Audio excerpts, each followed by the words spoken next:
Welcome back everyone for a fun retro restore where we're going to take this DS Lite and turn it into a Game Boy Macro. Now this is my personal Game Boy Macro. I actually learned how to solder because I wanted to make one of these because it just looked kind of cool. The Game Boy Macro is just turning a DS Lite into a Game Boy Advance player. So the most important thing to do before even starting this is head down to the settings on the system. There's that thing all the way at the bottom, and then choose a little wrench, and there's a little Game Boy Advance icon on there. So when you select that, you have the option for top screen or touch screen. Make sure the Game Boy Advance is set to touch screen. Okay, we have it set to the touch screen. Then the system will shut down after you're done in there. So for the one that we are doing, we have the new front shell from Boxy Pixel, along with the screen cover. We have a bunch of 330 ohm resistors. You just need one of them, but I buy these things in bulk, so it saves money in the long run if you buy them in bulk. And then also a speaker from a Nintendo Switch. Now mine actually has terrible sound on it because the speaker I got was like one of those $4 or $5 ones from Amazon. I recommend seeing if you have like a gaming store near you if they have any extra speakers from broken systems, or order one from iFixit where I think they're around like $10 from there, because those cheap little Amazon ones are garbage. And then just some additional stuff. You need a soldering iron, you need solder, and then we also have some additional wiring, mainly because the Game Boy Advance does not have stereo, and what we're going to be doing is bridging the sound to make it so it's louder. So what we'll do to start this is remove our Phillips screw right here for the battery. It's a very small head one. I'm using a 00. Then with the back off, we'll remove the battery. Get up, there's a little lip you can grab onto, and then it comes right out. And then using a tri-point driver, you get rid of these two screws right here. And then up here in the DS cartridge slot, there's another tri-point screw, so we'll remove that one. Then these two little rubber stoppers on here, you want to pop both of those up, because underneath them are two more screws. So we're almost done with the screws here. We have these two Phillips ones here, and this Phillips one, and then a Phillips one up in this corner that we need to remove now. Then our final case screw is a tri-point screw right down in this area. Then with that one removed, we can finally get to the fun part. So then what we'll do is kind of lift this up a little bit, grab the back housing here. Yeah, this isn't quite cooperating. Sometimes you just have to move this part away from the housing a bit, and then it pops out. Then we'll set this part to the side, along with the shoulder buttons that fell out, and the volume adjuster. Also make sure the little power toggle is inside this part when you put it away. So it's definitely not a part you want to lose. One thing I should probably note with the shoulder buttons, when they just kind of pop out of there, or if you're lucky they'll stay in place and you can just kind of easily remove them, but they have a spring and they have this little metal rod. So you want to make sure it has a plastic part, the spring and metal rod, for both of them. Now the next thing you want to do, there's a black and a white wire that go through here. If you remove the black one from here, just get it to pop up, then this whole assembly it was connected to can actually pop up. It gets stuck a little bit on there by glue, but it'll just come right up. And then this white wire needs to be popped up too. Then using a Phillips screwdriver, remove this last screw that's on the board holding it down. Then where the mic slot and the volume adjuster are, kind of lift up on this. Be careful of the LCD screen, make sure you kind of have that lifted up with this. And then just kind of flip that back. And then the final step is to free the board from the top part. So you just lift up on the black part down here, and then the ribbon comes right out. And then this black cable can sometimes be tricky on here. That actually is the one that hooked to the Wi-Fi on the system. So it's not really cooperating for us, so we're just going to snip off the end on here. And then without the end, cable comes right out. As long as these are in good condition, then make sure to cannibalize all of them. And then we're done with the top part of the bottom shell and the top part in general. Then when we're dealing with this, you have the digitizer cable right here. You just want to remove that because you don't need the digitizer anymore. Then if you flip this on over, once again be careful with the screen there, you'll want to lift up on this part here and then gently remove that ribbon cable. Okay, that's lifted up. There we go, we got this removed. And then to make everything fit correctly, this is a pretty important step here. So right down here is the digitizer cable. It's connected directly to this top part, but the digitizer actually goes down a decent way into here. So even if this is all scratched up on here, that doesn't mean the screen's in bad shape. That's only the digitizer on the top. So I found the easiest way is just kind of pull up the digitizer, get the first part removed, and then grab a tool that's kind of flat. You need to be gentle about this part because you don't want to actually hit the display under this. You just get the corner and then get that lifted up off of here. So you can see that pretty thick part, all of that was protecting the screen underneath. So if this is all scratched up, most likely it did nothing to the screen. So then we will set the display to the side. And then because of where the new speaker is going to sit, you will want to clip off this section right up here. So make sure it's the one above the P3. Like, don't accidentally cut off the display connector. Make sure it's the one up here. And also be careful about the capacitor over here. So we'll just use our clippers. It actually comes off pretty easily. And there we go. That has been removed. So then this next part, we have SPL0 and SPR0. That's the speaker left 0 and speaker right 0. What we are going to do is take a little bit of the wire and bridge those together. Because the sound is fine when those aren't bridged together, but this definitely increases it, makes it sound a lot nicer.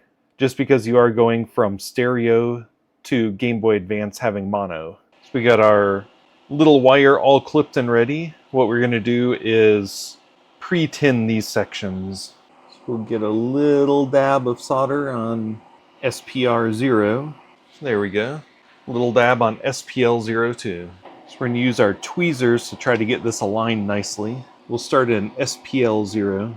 And just because the next part of soldering that we're going to have to do, we don't want it to go that way. We're going to want the curve to go this direction. So we want it to go where the display is going to go. So then our next part for the speaker, this VGND, we'll want to pre-tin that. And then the switch speaker has this little plastic part at the end. Just clip that off. Now you'll want to make sure to strip the wires just a little bit, and we are going to pre-tin the wires also, just to make it a little easier to get aligned on there. We're going to put just a little bit of captain's tape on the speaker just to hold it in place for a moment. There we go. Then we'll take the black cable and then solder it into VGND to ground it out. Okay, that one looks good up there. We're going to get the red one hooked in right up here in the top part. Everything is holding in there pretty well now. And then our final part of soldering here, we have LED A2 and LED C2. So it's this little gold pad and this little gold pad. We have to add the resistor going across there because we don't have the top screen anymore. So we have to kind of drown out some of the power going through there just so it doesn't blow anything on the board. Just because how everything's clumped together there, we're just going to pre-tin LED A2, which is the top one. Now you will want to be careful with these resistors. They are tiny. If you sneeze, they will disappear for good. Just so you can see comparison of the size, next to the X button from the DS Lite, that is the resistor. So what I'm going to do is get the resistor in place and get it hooked into where that solder is right up there. And with grabbing it with tweezers, you need to be careful because tweezers like to shoot these things off into the distance, which is why it's always good to have a whole bunch of them. Okay, we have it just about positioned to be soldered. So it's now soldered onto the one side. So now just going to heat up a little bit of the solder onto the little golden pad below it, and then it will just sloop right onto the resistor. And there we go, all of our soldering is complete now. So we have our 330 ohm resistor is soldered into both of the LED A2 and LED C2 spots. Then the speaker we have soldered into SPL0, and then the black cable is to VGND for the ground. And then we have a bridge going between SPL0 and SPR0. I'm just going to do a little bit of cleanup on the board before putting everything back together. So I'm just going to use a Q-tip and 91% isopropyl alcohol. Okay, then we can remove this piece of captain's tape. but I'm going to grab a little strip of it to cover this little ground spot and then just these areas, just in case. Okay, so we have that area covered now. Now we're going to take this out and start putting the buttons in it. Now the nice thing about these is they actually come with a little bag of brand new screws. Now make sure you clean all the buttons and everything before you put them back in also, because sometimes those can be kind of gross. Okay, all of our buttons are back in. Just remember when you're doing this one, B goes on the bottom and then A goes there. You don't need the X or Y ones anymore. And our little silicone parts were in nice condition, so I just kind of wiped them off and they're going on here. The one with the big square in it goes with the buttons. One with a hole in the center goes to the little directional area. And then can't forget our little rectangle here. Then you want to take your board and get the LCD hook back in. Just gently get the ribbon pushed in there and then push this closed. Then you want to take these together, just kind of gently move the LCD into place. Then when it's in place, you drop the board down. Make sure you get the speaker aligned in the little speaker compartment. Then when you have this all in here right, all these little screw holes are going to align correctly. Then even though you don't have the cables anymore, put this little module back in place. Just kind of pushes on down on there. Then with our nice bag of brand new Phillips screws, just put one screw in each of these circle spots. Then with those screws in place, you get to deal with my arch nemesis, the shoulder buttons. Now if the springs and posts fall out of these, they're actually pretty easy to get set back up together. So the spring is set up like this. It has the long ways and then the circle down there on the bottom. So when it all goes back together, the long ways part kind of goes on the side where this is long. So the spring would go in like this. You have the metal part goes on the inside of here.